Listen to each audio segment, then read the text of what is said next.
Donald Trump shocked the world upon his return to the White House, and not in a good way.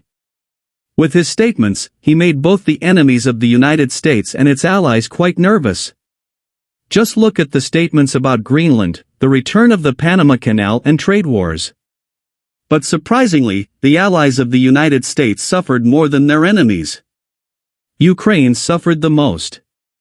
Just the other day, Trump said that Zelensky is to blame for the fact that the Russian-Ukrainian war began, and for the fact that in almost 3 years he could not finish it.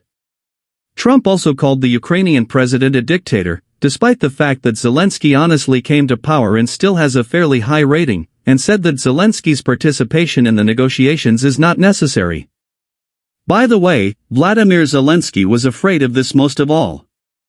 He was afraid that the United States would simply enter into a so-called bargain with the Kremlin and simply allow them to take 20% of the territory of Ukraine, along with the people there, and in return Ukraine would not receive any guarantees.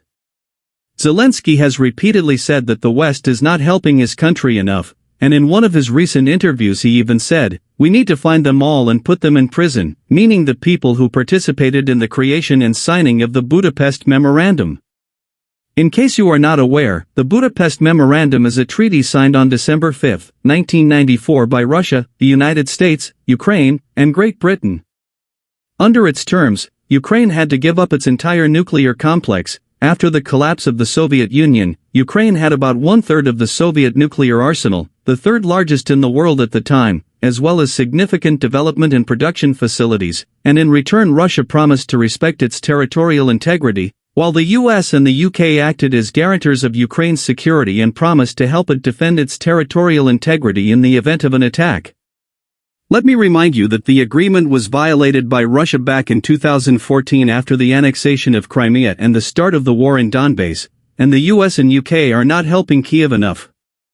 Moreover, they have already agreed to accept the loss of 20% of Ukraine's territory, because of which many Ukrainians believe that they have been screwed, and apparently twice, because if we go back to our time, we will realize that the new American authorities have recently turned away from Kiev.